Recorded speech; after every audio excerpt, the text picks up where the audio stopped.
Hey, welcome everybody to Hope for Our Times, Sunday night, 4 o'clock on the west coast of America. Guess what we're talking about tonight? America is done. Folks, I think it's game over for America, and I'm going to show you why here in just a minute. Hey, before we get going there, I want to welcome you wherever you're watching throughout the world. Thank you for joining us. It's just great. Everywhere we go, we get to meet people that watch Hope for Our Times, and you guys are such a blessing to us. Hey, tomorrow on Monday, I have Shay from Got Questions, founder of Got Questions, my special guest.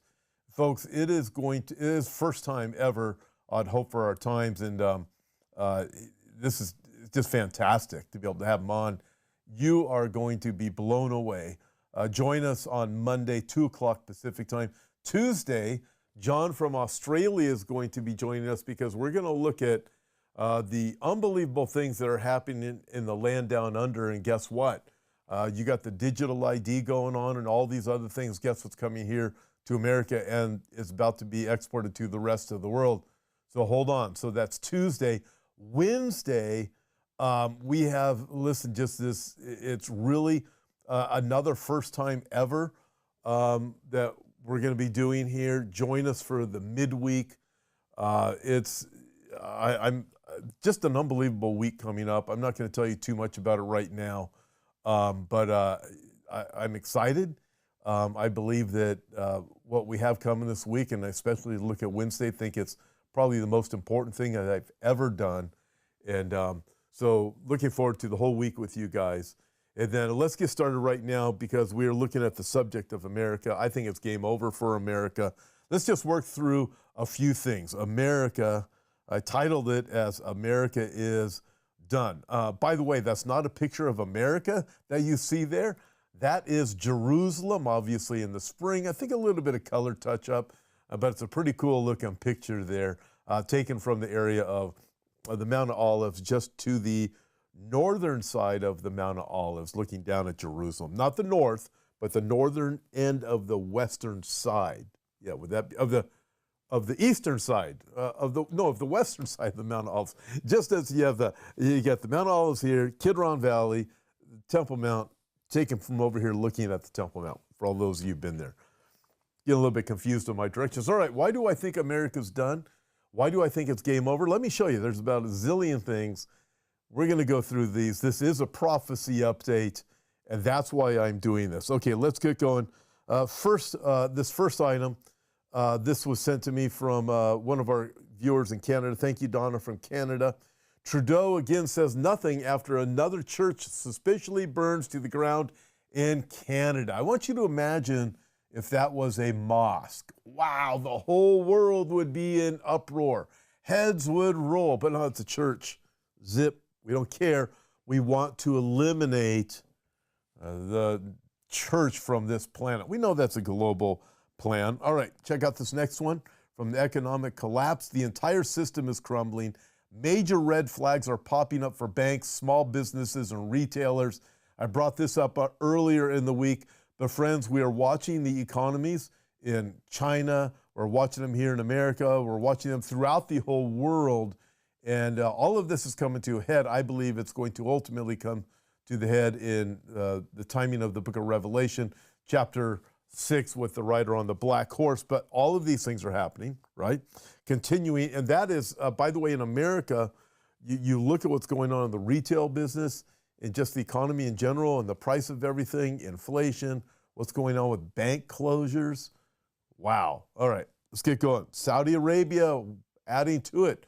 Saudi Arabia ends petrodollar agreement. What it means for the USD, US dollar, Bitcoin, and gold. John from New York sent in this. Thank you, John. This past week, the so-called petrodollar officially died. What does this mean to Americans? The petrodollar ending will affect everything from interest rates and inflation to solvency of the treasury market, and it can even affect whether the U.S. survives as a country. In short, U.S. dollar is dying. And that death just got kicked into overdrive. Now that Saudi Arabia will accept many currencies for its oil, the world does not have to hold dollars. Get ready for hard times, as all these useless dollars will find their way back to America. Got a lot more to say about these things in the coming weeks. I believe we're going to be experiencing them more and more. But we add to this, right? As I mentioned, there's like a zillion things. I'm not going to get through all zillion. But we add to this Russia and the ships and going over to Cuba. We have that problem going on. But there's more. And I believe we look at UN troops being brought in as migrant refugees here into the borders of the United States. We have, in America, we're arresting political opponents. Well, we're not, but, you know, guess who is? The Biden regime. We have, I believe America's been given over to a debased mind, as Romans chapter 1 teaches. It's like the last stage before the total collapse of anything. You look at what's going on and the perversions that's taking place in schools. And by the way, there's even parents that are encouraging these things. Unbelievable. So a parent knows their child's going to be taught these perverted things, and the parent is going to be kept silent of them, but the parent sends their kid to that school anyways. Folks, where are we? When this is happening, Americans are willing to vote. American parents are willing to vote for school board people that are perverts. They're going to talk about chopping off their little boy's private parts to their little boy, not tell the parent, and they're willing to vote those people into power. Listen, you can fault the people who are in charge of the school board. Now, this fault is lying with these parents who are complicit, who just want to turn a blind eye because the school has become a babysitter for them so they can continue on with their life and just ignore everything and pretend it's okay. It's not okay. Everything is not okay. We've been given over to a reprobate mind. We've removed God from schools, from government, from all media, from churches. Churches have, as Paul wrote in 1 Timothy chapter 4, verse 1, be given over to doctrines of demons and deceiving spirits. That's churches. So why are we seeing all of these things? What's happened to the world, and I would say especially what is happening to America? I can tell you right now what's happening. It is spiritual, but let me put it into the words of Jesus. In Matthew chapter 12, Jesus was very clear. He said, a kingdom divided against itself cannot stand. And what was he talking about? He's talking about a demonic activity. Read it for yourself, Matthew chapter 12. A kingdom divided against itself cannot stand. A couple of verses later, he said, the thief knows that the strong man has to be bound or he can't take the treasure, right? Can't take the house. So what's happened to America? We have been very divided. Again, just start looking at everything, and the strong man is being bound with every single one of these things that are taking place. The school boards, the complicit parents, the judges that are corrupt. We see what's going on here in Washington with the administration on both the right and left. It's like another rope to bind the strong man with every single one of these decisions that are being made. God removed from schools. I can't have the 10 Commandments in all these places. I praise God for the few places in the United States that they're saying, no, we're sticking up for these things. You look at that, you look at people saying we want women's rights. Well, what about the baby that's inside the womb? Listen, we have given ourselves over to the worship of Molech and sacrificing babies. And you look at Pride Month, and what happens? There's only a few of you guys out there. People who watch these kind of programs and the few churches that are out there that have strong pastors that will even talk about these things. The rest of the pastors given over to doctors and demons keep their mouths shut. They don't want to say anything. We don't want to rock the boat. We don't want to upset our world. To send your kid to the government-sponsored school and have them cut off Johnny's thing. Right? I mean, this is the kind of stuff we got going on here in America. God help us. But I believe we've been given over to a reprobate mind. All right. So what else do we have? The article you just saw a minute ago. I'm going to pull it back up here with the Kremlin. Look at this. Kremlin says Russia and Iran are continuing to work on a cooperation pact. Wow. So we know as we get closer and closer to the time of the end, Ezekiel chapter 38, what's going to happen? We know that Russia and Iran are going to be aligning with each other. We know that as that happens, also Turkey's going to eventually be part of this alliance, and they're going to come against Israel. Sudan's going to be with them coming up from the south. We know these different dynamics are going to take place. And folks, to see an article like that, what do we have? Kremlin says Russia and Iran are continuing to work a cooperation pact as the plan is coming forward. Ezekiel chapter 38 will be fulfilled. Right, you add to this, America has turned from God and has also turned against Israel. So look at this. Pointed this out to you this last week. This regarding the ceasefire demand from this past week. Gaza, from the UN, Security Council adopts U.S. resolution for immediate, full, and complete ceasefire. All right, so some of you are out there saying, all right, but we need a ceasefire. We need a ceasefire. I want you to keep in mind, on October 7, there was a ceasefire. Who broke the ceasefire? Not Israel. Who broke it? Hamas. Hamas doesn't keep ceasefires. Hamas has broken every ceasefire that there ever was, or every ceasefire that Israel entered into was broken by the other side, the terrorist group. So people say we need another. No, what they want is just control, and the United States is complicit in all of this. Look at this, and I go, this is such a joke. Here's what Hamas wants in the ceasefire, and again, it's the U.S. is saying, hey, we need to do the ceasefire. Let's join with the UN. So what does Hamas want? Look at this. Day 1, full Israeli withdrawal from major populated areas. Day 3, withdrawal from Philadelphia corridor, allowing for free-flow weapons from Egypt. Dismantling of Israeli facilities in Netzarim. 32, not 33, live hostages. Hostage release stops if first condition not complete within 1 week. Check it out. Let's go on the next one. Look at this. No Israeli soldiers in Gaza allowed to remain at all by the end of phase 1.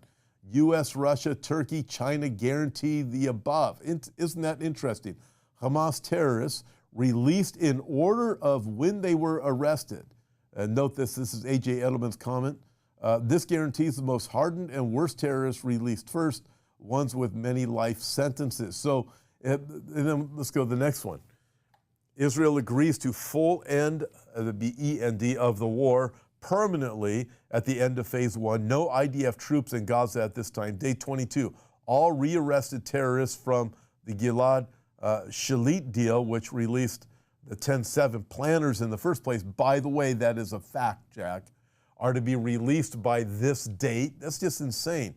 Improved conditions of detained terrorists. Israel cannot deny any requests on which prisoners are released. So what they're saying is, okay, we'll work on a hostage release deal if you release all of the terrorists, that the evil, wicked terrorists that are held in Israeli jails, you release all of them back to us. You guys get out of Gaza. You say you're never going to come in here again. The U.S. supports this. The UN supports this. Russia supports this. Everybody gets behind it. In other words, to strong-arm Israel, we have a corridor to make sure weapons still come in here. We can still build all of our tunnels, and we will destroy Israel. That's what they're saying with the ceasefire. What do you think the U.S. is saying? I think it's a really good idea. Francis Gill White, I was in an interview the other day with him and John Howler, and Francis Gill White is not a believer in Jesus Christ, but he has some very interesting things to say, and very informative. He comes from the secular viewpoint, not a biblical viewpoint. We didn't get into the biblical viewpoint. Tried to a couple times, but maybe in the future. But with him, but he still brought up some very interesting observations about what's going on with Israel and also what's going on with America. And we're going to walk through these things. And let me tell you, some of these things are about ready to blow your mind. So I would say get ready to have your mind blown. He writes this in a recent article he titled, "Are the U.S. bosses managing the next Holocaust?" Look at that. Think of that. That's what he wrote. Francis Gill White, "Are the U.S. bosses managing the next Holocaust?" Why did he say that? Well, as I mentioned, we're going to work through this. Remember, as I said in the very beginning, I believe America is done. It's game over for America.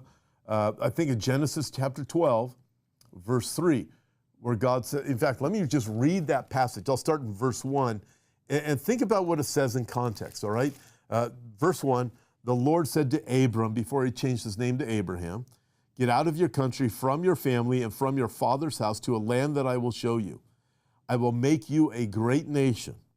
I will bless you and make your name great, and you shall be a blessing." So God calls him out. I'm going to make you a great nation. I'm going to give you this land.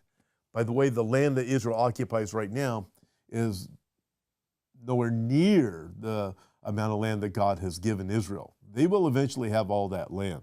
All right. That God blesses, that God made the covenant with Abraham about. Verse 3, I will bless those who bless you, says God. I will curse him who curses you, and in you all the families of the earth shall be blessed. All right, there's so many different dynamics that are going on here. And one of the areas I don't often focus on, I'm going to right now, because it's going to make a lot of sense when we see the problems that America has. I will bless those who bless thee. I will curse those who curse thee. There's a lot of people out there right now, when you quote that verse and you're talking about Israel, they will mock you, they will laugh at you, they'll come on your comments, they'll ridicule you, they'll say you're a liar, they'll spew out all of their anti-Semitic phrases and right on down the list. Do everything they can to beat you down and to humiliate you. But this is what God says. And know this, when you quote what God says, are they mocking you or are they mocking God? They're mocking God. They're using you, but they're mocking God, and they're mocking God's word. And you want to know what else? There will be, the time is going to come when they're going to have to answer for that. Okay, now it's been said, as Francis Gill White points out, that there's a claim that Hamas was created by Israel. He said this, the U.S. intelligence is behind that rumor, and U.S. intelligence is conducting anti-Israel psychological warfare. So you start looking at things, if you start looking at comments, you're going, why is there so much anti-Semitism? What is really going on with the United States and Israel? And then you start following the days of Hitler, and you find out after World War II, Operation Paperclip, when you have all these Nazis that were brought over here into America, and then you have them, we begin NASA with these Nazi criminals. You also find out they're part of the CIA, and you also find out they're in various parts of government, going back to the end of World War II, and you start to go, well, this is really weird. Well, it's not going to be it's going to be even weirder than you think when you start seeing the facts. So check this out. Here's some interesting facts. Okay, remember this. Let's go back memory lane. 1993, Oslo Peace Accords. Remember this with President Clinton, Bill Clinton, and there he is, Yasser Arafat, and you look at this and you start thinking, okay, so you have the Oslo Peace Accords. There it is. President Clinton says, okay, here's what's going to happen now. Israel and the Palestinians are going to get along great.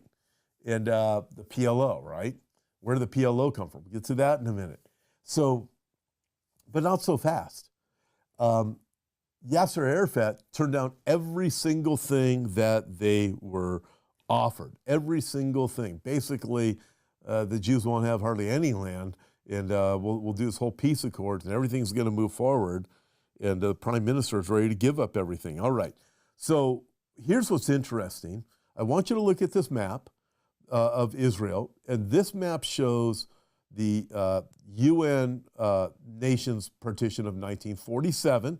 Okay, now check it out. The orange is the Jewish part of Israel. After 1967, what happens? Well, Israel takes back pretty much all of the yellow part that you see. Israel takes it all. And over there in the left-hand side, you see the area that's up against the Mediterranean. That is the area of Gaza. It was in 2005 that Israel removes themselves from Gaza, when at that time, Gaza was a great place to live. Then it descended into a hellhole when Hamas takes over and so forth, to what it is today. By the way, keep this in mind, it is, Egypt doesn't even want the Palestinians coming into their borders, so Egypt has built a border wall, keep the Palestinians out of there. Jordan doesn't want them, nobody wants them. Why? Because they're violent. Okay, back to the map. Okay, so with the map, so you see the left part up against the Mediterranean is Gaza. Right in the middle, you see the big yellow part. That is Judea and Samaria. But of course, the UN calls that the West Bank. And then up at the top, you have the Golan Heights all the way up to Lebanon. And even over on the right, you have some of the Golan Heights too, at the top of the map of where Israel is. Okay, now with all of that, all Israel has is that orange part. You have the Negev, which is the bottom part south of Beersheba. You look where Jerusalem is, right in the middle. That was all given to the Arabs. All the Muslims, they had it all, right? So you look at this and go, okay, this is what the UN says you guys get to have. You Jews, you basically get nothing. Israel was good with that. Now remember that. Those borders are absolutely indefensible. However, God miraculously intervened in 1967 when Israel's attacked in 1948, let me get that straight, and then attacked again in 1967. Israel won both of those wars. So the parts that you just saw that were yellow on the map are now known as occupied territory by the U.S. government, most of the U.S. government, I should say, the UN, much of the world. They say that's occupied territory. It is not occupied territory. It's just absolutely insane. But nevertheless, let's keep going from here, all right? But those borders, apart from the miraculous hand of God, were absolutely indefensible. You enter into all these things that we're thinking of. You enter into where we are right now. Why is it that the U.S. is saying, I want a ceasefire? They're spinning it like, no, we want to make sure all the hostages get out and too many people have died, therefore. No, they know part of a ceasefire deal is going to be let all these terrorists back out. The U.S. is continuing to give billions of dollars away. Look what they've given to Iran. Look what they still give to these terror organizations, the PLO. What are they doing? Giving money to them, right? They say, we're blessing Israel, but we're giving you guys all this money here. Give you and give you. Now let's go and fight. I believe they want a war is what the U.S. wants. The Biden administration meets with President of Iran, Raisi, and then his helicopter crashes. I don't think that's a coincidence. Again, I'll bless those who bless thee, I'll curse those who curse thee. If God took out President Raisi, what is going to happen to America? I believe all of America is going down. Okay, there's a lot more to say here, a whole lot more as I connect all these dots. Okay, you ready? Let's keep going. You know what? Can you excuse me just 1 second? I got to get a drink of water. All right, so check this out. Let me tell you, if you think it's gotten weird, this is wild. Watch how all of this really starts to connect from this point. Okay, so I'm going to show you this other picture. It's a picture of the Hajj, Amin al-Husseini. Check him out. Here he is with these are Muslim troops, Nazi troops. Here's a couple more pictures. Here's one with one of the Nazi leaders, and then I'll show you this other picture to you. Now this is with Hitler. All right. Now, as we go through the rest of this, don't have a lot left here, but as we go through the rest of this, I want you to keep in mind every picture I've shown you so far. The Oslo Peace Accords with Clinton, right? And yeah, there you go, that picture. We have the map of Israel, indefensible borders, 1947. You have the war 1948, 1967, but indefensible borders. Israel's in the orange. Why do they want to go back to that? Because they're indefensible borders. And then the other pictures I just showed you with Amin al-Husseini. Okay, now check this out because there's a crazy pattern here. Neville Chamberlain, many of you remember him. He goes to negotiate with Hitler, supposedly. He comes back with peace paper, peace in our time, peace in our time. Well, turns out, and we're being kept in the dark about this, the whole Western world is being, pretty much the whole world's kept in the dark about this. It appears from evidence that Neville Chamberlain was actually a Nazi, what do you call him? Not just supporter, sympathizer, lover, whatever he was. He was an anti-Semite. His family owned the majority of the press in England at the time. And just think of that like today. Who owns the press? Whoever owns the press gets to decide what the narrative is going to be. So he's willing, it appears, to be painted as a Neville Chamberlain, as an idiot, as a moron. But actually it sounds like he was brilliant, but he was just a Nazi sympathizer. Well, he's smart, but a Nazi sympathizer and an evil man. And even in his own publications, his family's own publications, they had glowing reports about how wonderful Hitler was. Henry Ford was part of it. And it appears what it was, now, if you start looking at the things, to buy time for Hitler when he came back and said peace in our time. He wasn't fooled. He was willing to be the fall guy and look like a fool to buy time for Hitler because Hitler had a plan. And this plan involves this Muslim guy I just showed you. Okay, now with that, all that going on, let's work through this a little bit more. The founder of the Arab Palestinian movement, which would become known as Al-Fatah, would also eventually become known as the PLO. We're going to get to that in a minute. The Hajj Amin al-Husseini, Grand Mufti of Jerusalem, played the leading role in the German Nazi final solution. Francis Gill White notes that Hitler made Husseini a top Nazi official with his own budget and bureaucracy, and he became important. In one, the Nazi propaganda directed at Muslims, also as a recruiter and trainer of entire divisions for Heinrich Himmler's SS, made up of Bosnian and Albanian Muslims. Remember seeing the picture there where he's walking through the Nazi troops? That picture right there, these are Muslims that he's walking through this with. Very fascinating. Okay. And also as co-administrator in partnership with, get this, Adolf Eichmann of the industrialized death camp system that murdered the European Jews.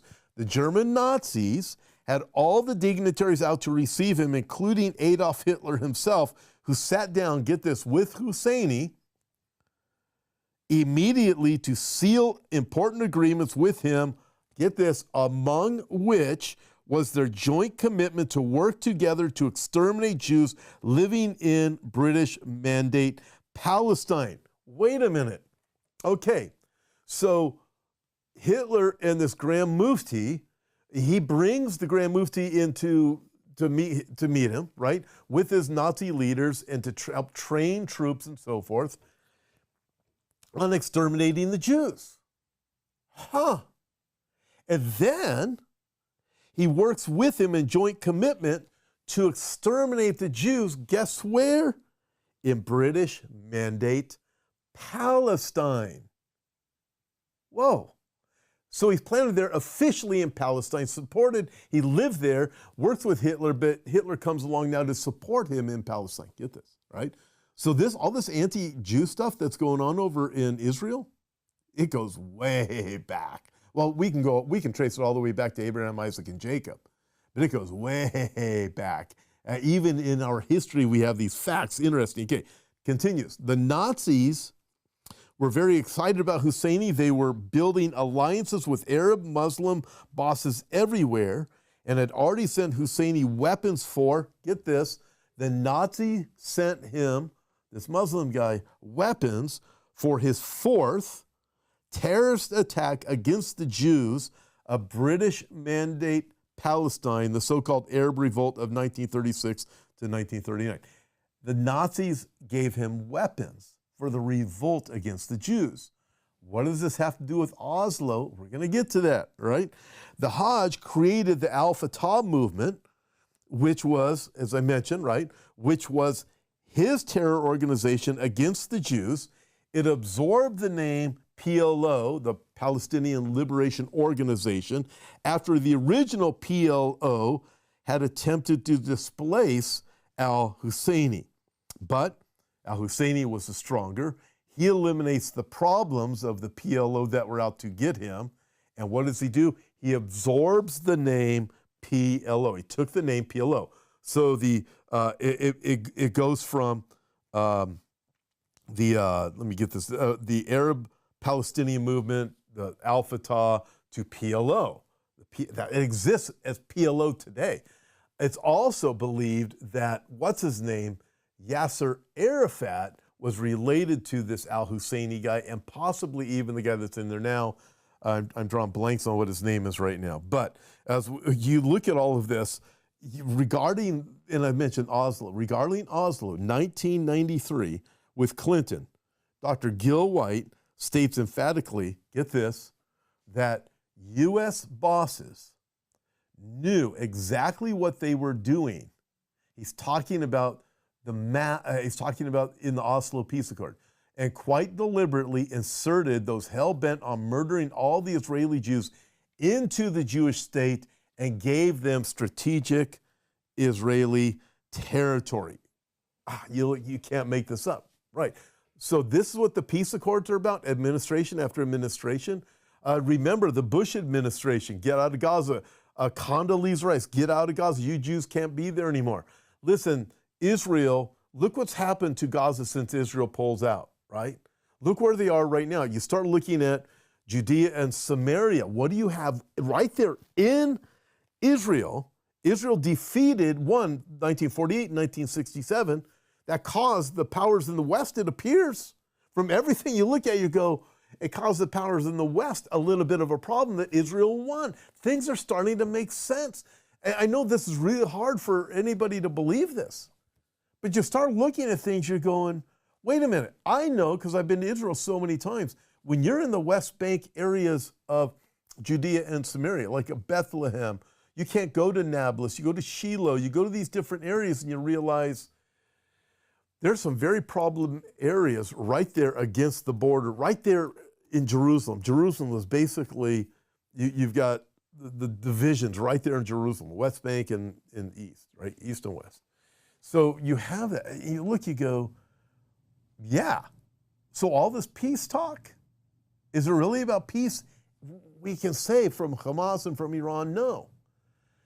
So you start to wonder when the U.S. administration is shaking their finger at Iran, don't do that, and they give them $5 billion, it starts to make sense. They're just doing the shaking their finger stuff because they just want to appear that they really care. When they say we've got a ceasefire, we want to make peace, we want a peace plan, it makes a lot more sense when you start to see Antichrist is going to come along with this peace plan. It starts to make a lot more sense when you start looking at everything and going, why is it that the Biden administration won't give ammunition to Israel when they're going to go against Rafah? Why are they saying these different things? Why do they want to remove the current administration that's in Israel and plant it with their own? This whole thing starts to make sense. All right. Now, these are very wicked people, right? Very wicked people. Okay, check this out. We're almost done here. Promise, we're almost done. Go back to ancient Babylon and ancient Syria, ancient Israel, ancient Judah. So God uses Babylon to destroy Judah, right? To discipline Judah, right? Jeremiah wrote a lot about that, so did the other prophets. God used Babylon. Babylon was wicked. Why did God use a wicked people to discipline his people? Why did God use wicked Assyria to discipline Israel, his people? God will use the wicked as an arm, as an instrument, a tool, a weapon to bring about what he wants to be. It doesn't mean he's blessing Babylon or Assyria or blessing the wicked powers that be today. God is doing something, just like in the last days, he's going to raise up Babylon again to destroy them, right?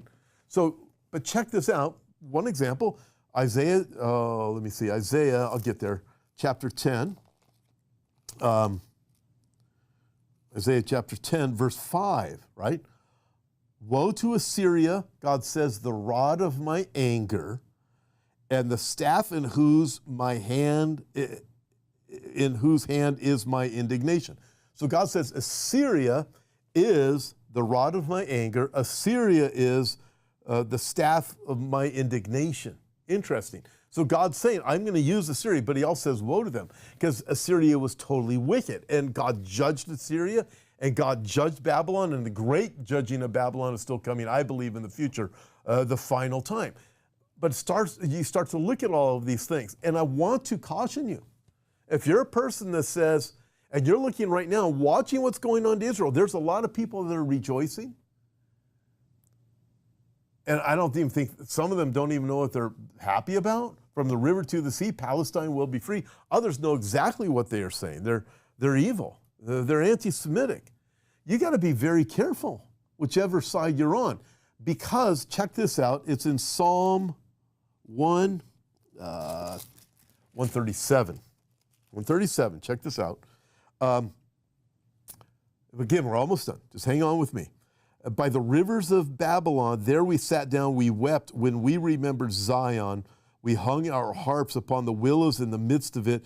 For there, those who carried us away captive asked for us a song, and those who plundered us requested mirth, saying, sing us one of the songs of Zion, right? So this talking about Israel, the Jews being captive in Babylon. They're just heartbroken for Zion, heartbroken for Jerusalem.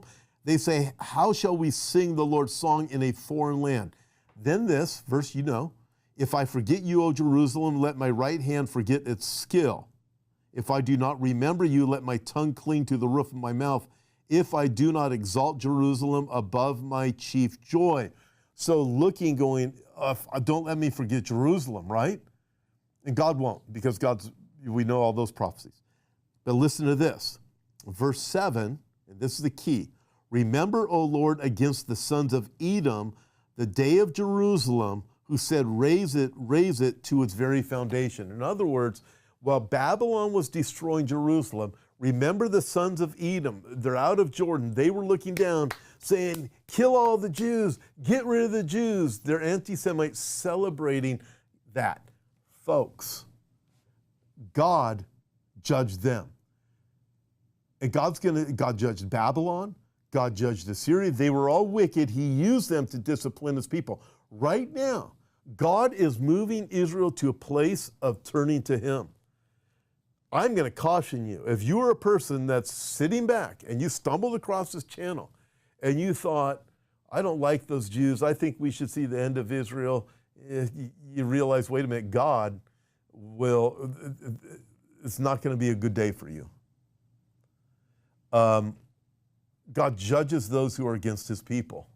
I'm just telling you, you can mock me, you can laugh at me, you can ridicule me, you can tell me you're just a Jew lover, you're a shill for Israel. Let's say whatever you want, but I know what God's word says. And I also showed you a little bit of the history of what's really going on between the West, what's going on with the Islamic movement that's there in Israel, what was going on with Hitler. Showed you a few of these different things. God still disciplines his people, Israel. Think of it like this. Let's say you're a dad, you have a son. You're going to discipline your child. That's your prerogative. You have that. What if you were spanking your child? Just regular, what if you did that? And other people were watching. And they jumped in and they started beating your child. What would you do to them? You would beat the you-know-what out of them, right? What are they doing? This is my child. I'm doing this for a purpose. God's doing this for a purpose. I would caution you, don't jump on board.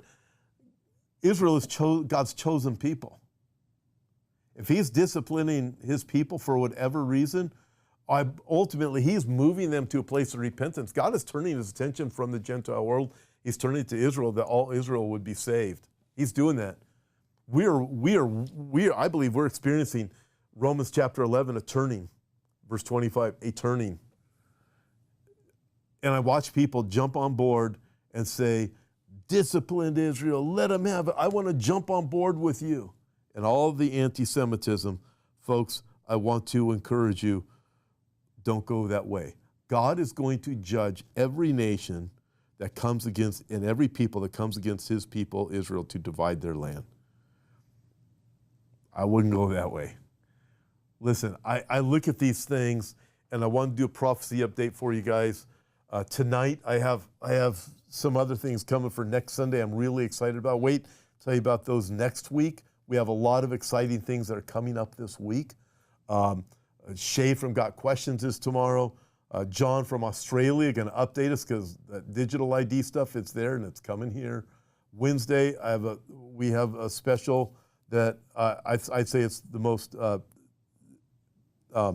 important thing I've ever done on this channel, and that's coming up this Wednesday for the midweek update at I think 1 o'clock Pacific time. We have a great week, and then I have an announcement for coming for next Sunday night too, and what's coming. But we live in exciting times. But listen, be on God's side in this, all right? Make sure you're on God's side. There's a reason why all of the attention is going towards Israel. It's biblical. The spiritual dynamic. So as we see all of these things taking place at the same time, pointing out all this different stuff, I could go into a lot more, but I'm not going to. We'll do that during the week and in the week until Jesus calls us home. In the meantime, until we are called home, let's you and I be about our Father's business.